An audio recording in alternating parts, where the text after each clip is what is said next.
about Gemara. We are up to Daf Mem Daled. On the base at the very top of the page. Just quickly remind you what's happening here. So we had a machlekes between Rav Yasi and the Chachamim. If you were there wandering about and you were someone that you said, I don't want you to have any benefit from myself, and then they're out alone in the wilderness somewhere, another person is destitute, has no food. So the Chachamim say, place it on a boulder, make it hefker, and therefore the other person can take it. Rabbi Yasi says it doesn't work. And the Gemara explains that the crux of what Rabbi Yechon came along and explained that the crux of their argument is, according to the Chachamim, hefker is like a matana. The Chachamim, as soon as you make something hefker, it becomes no longer yours, it's ownerless, and therefore when that person picked up the food from the boulder, it's from hefker. He's not having hana from you. Rabbi Yasi said that hefker is like matana, just like matana ad asili yad zoiche. It's not really, it never left your reshus until it comes to the next person's hand. So too, when it comes to hefker, it's not hefker until someone else acquired it. Up to that point, it's still yours. You're just saying that I'm ready for someone to come and take it. Therefore, because it's mine, when that person takes the food from the boulder, he's taking food directly from the madir, from the person that told him he shouldn't have any hana from him. But then we had a brisa. Rava came along with another pshat that according to Rava, everyone agrees hefker is straight away no longer yours. But Rabbi Yasi's issue here is it's like matas beis chayil. Well, because the hefker is really only to one person, it's directed. The only reason why making a hefker is so that person should be able to eat. It's like we'll talk about a wedding in the future, a specific case. That's not a genuine hefker. Because the hefker means it's open to the whole world, and here it's a trick to give it to that person, and that's the problem. The Rabbanan, it doesn't look real, even though you're saying it's real, and you're making it hefker, it doesn't look right. Okay, but the Gemara then refocuses on Rabbi Yechon's shot, and we had a brisa. And the brisa seems to have two parts. The first part of the brisa says is that when you make something hefker, the first 3 days you can change your mind. You can always change your mind. The Gemara talks about property, but most Rishonim hold that regardless of what kind of hefker it is, all hefkers, the first 3 days you can change your mind. That's what he says. But after 3 days, you can no longer change your mind. Now that sounds like the view of the Chachamim, that once you make it hefker, it's no longer yours. We made a special takana midrabanan that the first 3 days you can still change your mind. Why did we make that takana? The takana was made because takana is haramoyin. What people would do is they own property, especially if you have a big property. You know what it means, give away to mice. It basically is 22% between this and this and this. You got a 2% truma, 10% resolution. So what they did was they would make it hefker, and then take it back. So the Chachamim said, you know what? The first 3 days is not really hefker, which means it's still yours. You're still chayiv mice. Big machlek is a shayim I told you last time. And yesterday we learned a little bit like one of the shayim, the Rosh and others, who learned that. But if you did take it, if somebody first 3 days, actually, when the Gemara says, according to the Rosh, when the Gemara says that the first 3 days, you can change your mind, provided that no one took it yet. So it's still yours until someone takes it. But if somebody actually took it, then there was Zeichem Hefker, including yourself, the owner. If he wanted to take it, he could have taken it al Zeichem Hefker. So then what's the point of the whole exercise then? So the Achreimer explained this, Sameh and others explained already, but the point of the exercise there is he's scared to make it Hefker. Because then anybody, meanwhile, it's a big field, he can come running in here, somebody can run faster than him, get in there quicker, and take the whole field away. It's too big of a gamble. He'd just rather be chayzer. So therefore we say that the first 3 days he can't have challah. So according to Chachamim, the halacha is, the real halacha is after 3 days you cannot change your mind because it's no longer yours. And l'chayr, that should be the same thing the first 3 days as well. It's the special takon of Chachamim that the first 3 days belongs to you. However, that An and others shine learn that is no. That even if somebody else took it the first 3 days, they're not kind. The Kana cut it down and said, nope, the first 3 days it's still yours. Doesn't matter who took it, somebody else, you're not claiming it because it's yours, which makes, in a way, stronger that Amai. It doesn't work. That's exactly the point of the Kana. So therefore, yeah, but 3 days it's hefker. Everyone knows that it's hefker, right? As soon as 3 days go by, if you change your mind, what do you gain? You still chayiv ma'aser the whole time. It's only after 3 days expires. You know what it means? Open. It tells us that you're genuine. If you allow it for 3 days, word get out that it's hefker, and that means you're serious. It's taka hefker. That's the first part of the brayse. The problem is the second part of the brayse said if you made hefker l'zman, a week, a day, a month, the shmita, if you make it hefker only for a certain amount of time, then you can change your mind forevermore. Change your mind forevermore, which sounds like Rabbi Yossi that you never left your reshus. What's going on here? That's the question we ask. No, what deal? You made it hefker, and a year later you decided not to make hefker. As long as nobody took it yet. If somebody took it, it's too late. But if nobody took it, I can just change my mind. I don't have to make a new kinyan because hefker never left my reshus, which sounds like who? Like Rabbi Yossi. So what's going on in this brayse here? Now, just bear in mind, where do we learn the whole concept of hefker from? How do we know even there's a concept called hefker? We know there's kinyonim. How do you know such a konas avram? How do you know such a concept? Most of the time, you learn hefker from Shemitah. The basis for hefker is Shemitah. Now, Shemitah is lezman. Shemitah is hefker for a year. Now, remember we discussed the big machlekes a few days ago, where the hefker is something that you have to do, or something that happens after to the malka, or is it al gavra?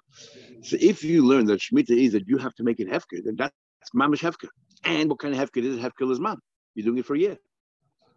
So that's the whole idea of hefker. If you learn Avkot and Malka, so we say it's similar to hefker. I mean, we're emulating that, even though it's not exactly the same. The Abisha did that, and here we're doing it ourselves. So how do we reconcile the braysos? We had Ula, who came along and said that the entire brayso is the Rabban. The entire brayso is the Rabban. The first part makes sense. Really, technically, Mahatoida, it's Mahatoida, the field really is no longer yours. You're not chayiv mais. It's really hefker from moment one. The Chacham had a special takana the first 3 days. But when you make it hefker l'zman, you showed us that you're not giving up the property. You're in the back of your mind, you're saying that if nobody comes around within a week to take it away or the month, I'm taking it back, which means you never really let go. So Chacham said in that case, we're made it to Rabbi Yossi that Kolzman, nobody took the property, it's still yours. And you still chayiv mais. That's Ula's version. Then you had Rish Lakish's version the other way around. He says everything's Rabbi Yossi, which means that Mahatoida you're chayiv ma'aser. It's always your property. You're chayiv ma'aser. The Rabbanan made a special takana the first 3 days, exactly the opposite of Ula. In Ula's case, the din really is what happens after 3 days. Now, that's not your property anymore. Mahatoida you're not chayiv ma'aser anymore. If the Rabbanan came along and said that the first 3 days you're chayiv ma'aser because it comes from money. The Rish Lakish is exactly the opposite. Mahatoida it's always your property. Therefore, you're chayiv ma'aser. Rabbanan made a special takana that after 3 days you shouldn't change your mind. Why? The idea of hefker shouldn't be forgotten because if people see that it's been hefker for a few days, and then you go if somebody is if they see that you can change your mind all the time, what are they going to think? It's not really hefker. No such thing as hefker. Somebody can come and take it. It's a gift, and if it's a gift, you're chayiv ma'aser mahatoira. But really, because a matana, if someone gives you a matana, fruit, any masukan, you have to go give ma'aser. You buy something, you have to give ma'aser. Only hefker you potter. We learn from a pasuk. So therefore, you're going to think that the fact that you can change your mind forevermore, which means there's no such thing as hefker. It's always yours. You said anybody can come and take it. That's a matana. You're giving a gift to whoever wants to take it. So you'll think you're chayiv ma'aser matayda, but really, you're not chayiv ma'aser matayda. You're only chayiv in Rabbanan, and then come all kinds of problems. You can give ma'aser from something that's chayiv. You'll give ma'aser from this field on other ma'aser, but this field is really chayiv in Rabbanan because really, miracle. And this is Rabbanan, so on. But you think it's not really hefker. Okay. Says the Gemara. Why aren't we worried about that? We tell them, we tell them part of that kind of is that when you take the field the first 3 days, you have to give ma'aser from the field itself. Don't give ma'aser from this field or something else. So that's part of the takana, and people will know that if you take something from hefker the first 3 days, just like that listen, you can that it doesn't work, and you're going to take it after the 3 days, right? We just said the first 3 days doesn't work, according to the way that Ron learns. So there are rules here, only after 3 days, and then we tell you give ma'aser only from itself, then it won't be a problem. Says the Gemara, Meisel, I'll ask you a question. It says another brayse, hamafkir es karm, and we're going to assume that this brayse follows on the previous brayse. So whoever the author of the previous brayse is the author of this brayse. Hamafkir es karma. Somebody makes his kedem, his vineyard hefker. Well, the shachar and tomorrow, then following morning, Amar, he stood up, and he went ahead and he cut down some grapes. Chayiv is chayiv, and all the laws of grapes. Peret, oiles, uveshikha, peya. Even though you made a hefker, you're chayiv on all of these things because we have a special extra pasuk tazav, the second tazav, we're learning more about Kama, that says that even if you make it hefker, but if you the owner, only the owner, if somebody else takes it, they buy from hefker, you put it from everything because it says they feel it belongs to you. But here, because it once belonged to you, we have an extra tazav, twice tazav, to tell you that even if you made a hefker, you took it back, you the original took it back, you chayiv peret and eilis and shikha and pay, all these didn't. But you put it in Maisa. There's no extra taza by Maisa. So Maisa you put it because the hefker you took it back. Now, so who is the author here that says that you took it back the first day, and you're put from Maisa? Remember, according to Rabbi Yasi, that it's always your field. It never left you. So you chayiv Maisa Matei. What's going on here? According to Ula. He learned that the previous brayso that Rabbanan that said what? That Rabbanan learned that really it's no longer yours, and so on. And it really is no longer. It's only a takonos chachamim that the first 3 days you cannot change your mind, and therefore you chayv and ma'aser. Okay, this brayso is talking about the way it's before the takana, the way it's mahatoida. Mahatoida according to the Rabbanan, you potter for ma'aser. That's why the Rabbanan holds that once you make it hefker, even the first minute, it's no longer yours. It's no longer yours. It's potter for ma'aser. The first 3 days that you have to still give ma'aser, that's only a takonos chachamim. So the why this brayso is potter ma'aser is telling you that in the way it is mahatoida. Fine. The shlokish are my potter ma'aser. According to the shlokish, Rabbi Yasi holds that the field is always yours. That means mahatoida chayiv ma'aser. What kind of potter ma'aser? What kind of potter ma'aser?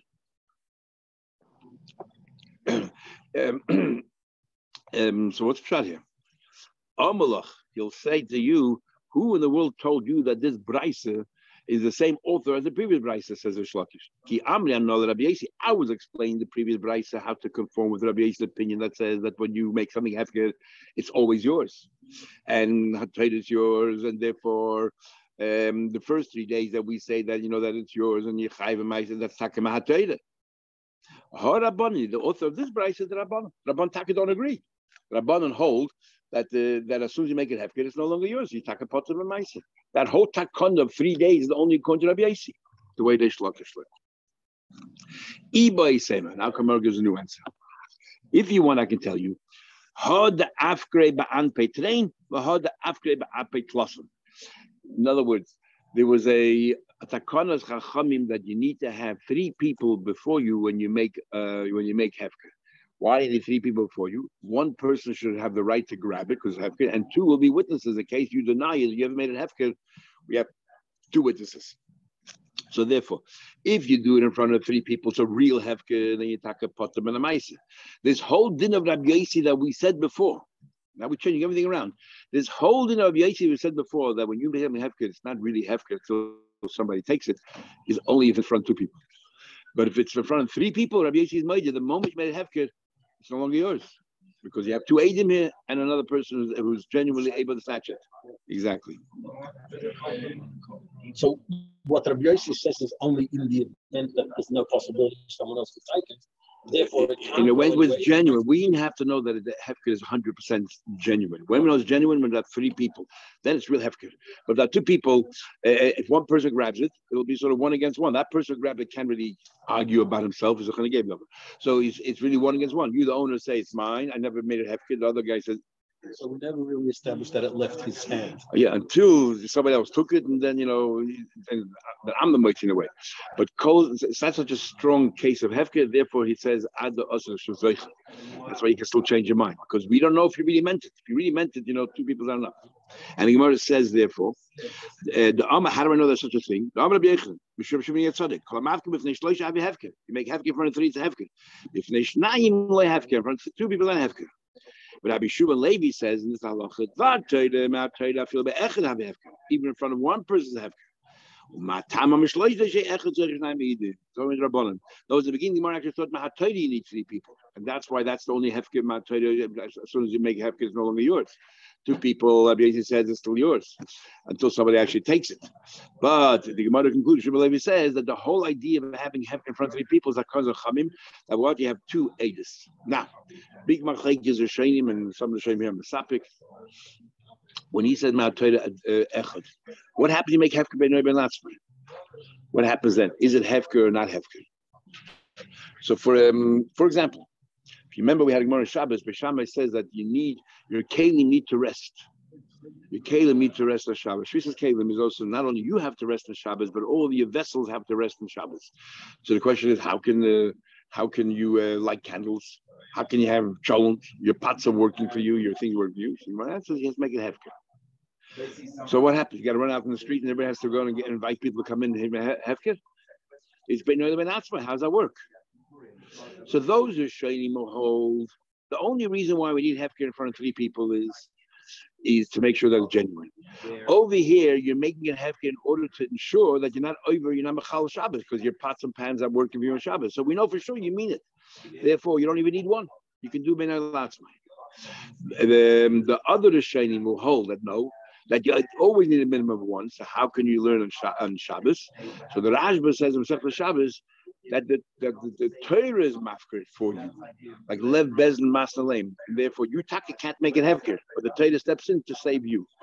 This explains an argument we have between Rashi and Tosfos. Chametz, you make it bittul. What's bittul? Tosfos says there's a right Abdallah Beis, but the Raisa bittul Avasagi says bittul matan hefker.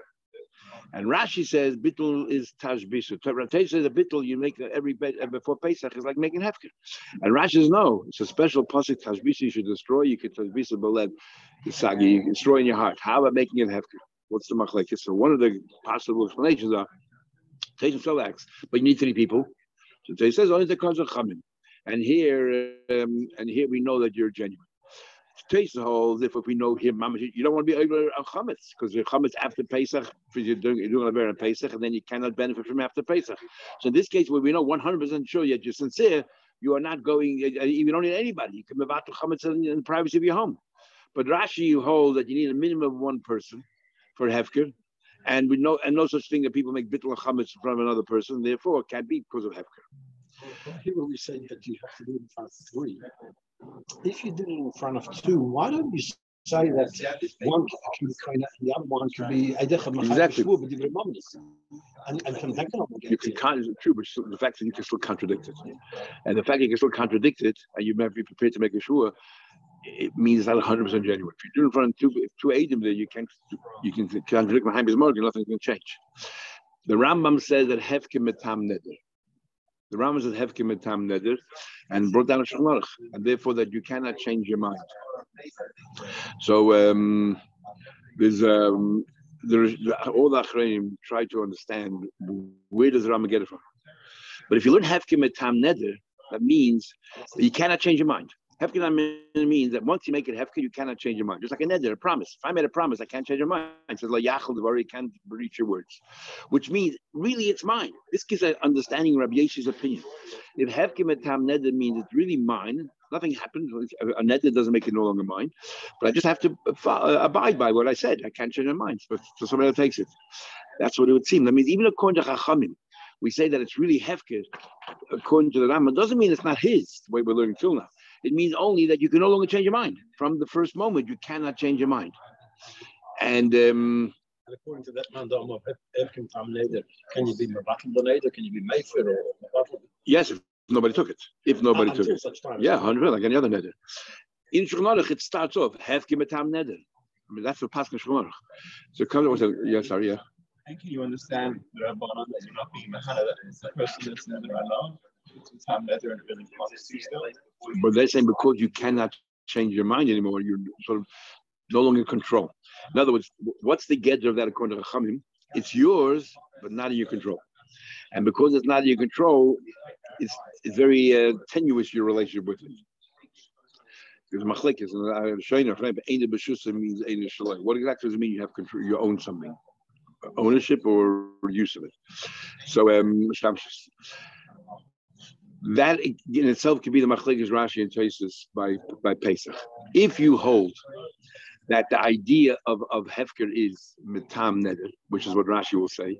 So what helps bittul? Still mine. It's no longer my reshus. I have no control over it. But the Gemara says in Psachim, Shnei dvarim ein b'shusa shel adam, and asna kosak yilen b'shusa. There are two things that you have no control. Boy b'shusa rabbim, b'chamas pesach, and yisloiver. So how can you make it hefker? So according to Rashi, when we say that bittul and hefker, it's not only Rashi that says bittul and hefker. You can't make hefker. If you make it hefker on chametz, it's not good enough. Especially the first 3 days. It's right here. No, that's why according to Rashi, bittul tashbis too, bittul, and we sell it because chametz in your house, whatever it is. It's all chametz. But in case you didn't mean it, or in case the Ramban says you might change your mind. That's why you need bittul. You might come to eat it, but why you need bittul? Because why you need to sell it is because you might change your mind on the bittul, and we can't see bittul. The Tosafos, however, holds that bittul is not like the Rambam who said that it's hefker because of neder. Hefker is like a kinyan; it's no longer mine. So bittul is hefker. You could technically make it hefker as well. The Ramban says in Chumash, you take the food out of your house, that's good enough. And anyway, something we'll talk about in Psach, not here. But that is generally so we learn all the law parameters of hefker from right here in Masechta Nedarim. And the makar for the Rambam, they say, is actually the Chesam Aleph, where, and because there, the Beis Yosef has a whole discussion if you can have a shliach being mevatel the chametz for you. And the Beis Yosef says in on the tour, in Siman Tov Lamed Dalet, you cannot have a shliach doing bittul for you chametz on Pesach because since bittul is matam neder, and you cannot make a shliach to make a neder for you. We'll learn in Gemara later. You cannot make a shliach to make a neder for you. So therefore, you cannot make a shliach for hefker. That's what it, and he says, like it says in the beginning of Masechta Nedarim. Beginning. Everyone usually brings this Gemara here because here you look at it, you don't find anything about whether hefker is neder or not neder. But in the beginning, we had if yesh yad l'tzedakah, the yesh yad l'hefker. We had a whole discussion there. If somebody said this coin is tzedakah and this, what did he mean and this? And this is also tzedakah. Because remember we had yad, which is incomplete nedarim. And the Gemara there is talking about nedarim, yesh yad l'neder, and then we move on to tzedakah. And then we move on to hefker. We say, and this. What does and this mean? So we start off with a woman there. If you say, this is a prutza for you, and this, and, for the other woman or whatever, and her. And you meant her to be a witness or her to receive? And we had all these questions. Yes, you had the payer. Yes, you had the hegdish. Yes, you had the tzedakah. Yes, you had the hefker. So that's where we say that, what's the follow on? That there's that tzedakah and hefker and neder, they're all linked to each other. That they say the Makkah Rabbah. Anyhow, this gives you a little overview, and tomorrow we start a whole new sugya about Breira. So, as you can see, the round really goes to town now. Okay. Have a good day. We'll see you tomorrow. Mitzvah Hashem. Be well, everybody.